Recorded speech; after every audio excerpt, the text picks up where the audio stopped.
welcome to the soundproof room. We are here with the one and only FRED Olin Ray, writer, producer of Jacko.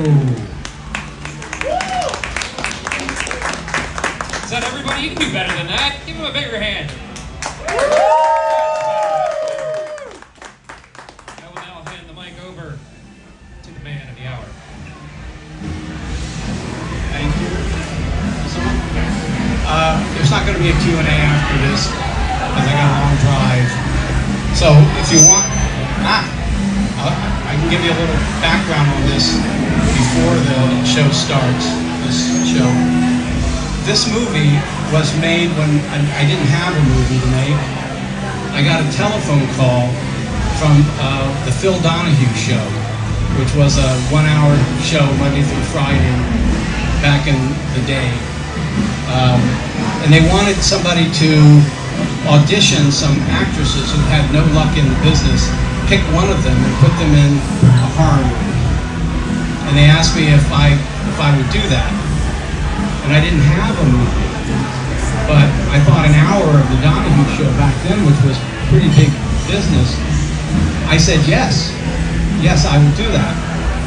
So they brought me to New York, and along with Joe Bob Briggs and Barbara Feldon from the old Get Smart TV show, we were judges, and they had these girls that they had put an ad out in backstage, I think it was, and they were waitresses or whatever they were, just people off the street.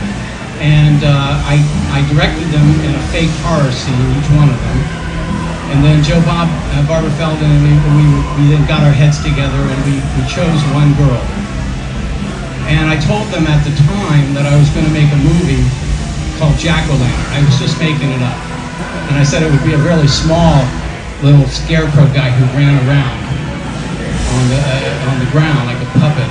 And they were going to then go and film her, shooting her scenes, and then I would come back and we'd do a wrap-up of the show.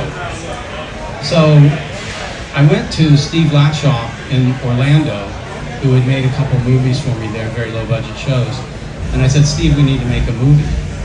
And we realized we couldn't do a puppet, so we decided to make a pumpkin-headed scarecrow type guy that would be a man in a suit.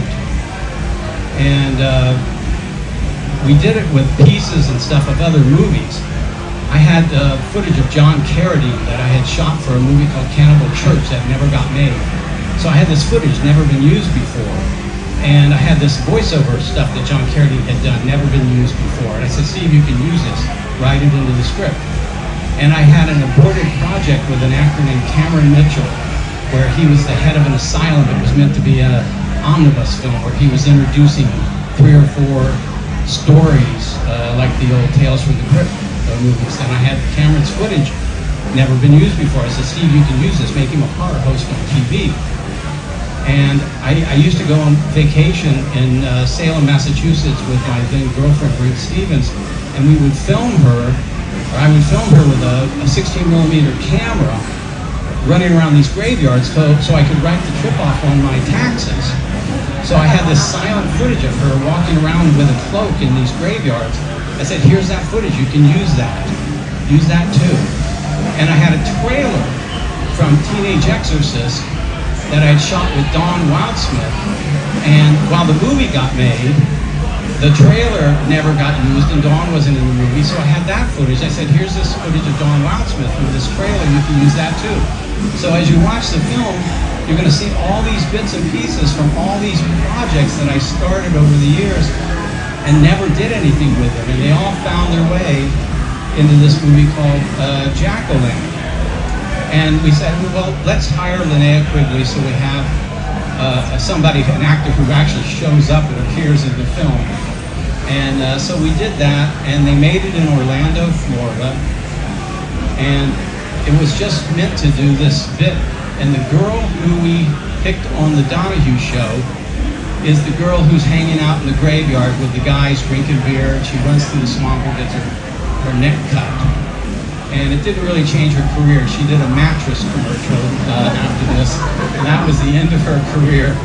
But It was great, and Jacko became sort of a cult favorite movie, and we're doing a sequel to it now that starts shooting in about 4 weeks. About 4 weeks from now, with Sybil Danning, and we've got back the original sculptor, and they recreated the Jacko suit and stuff, and it's going to be great. So that's kind of it.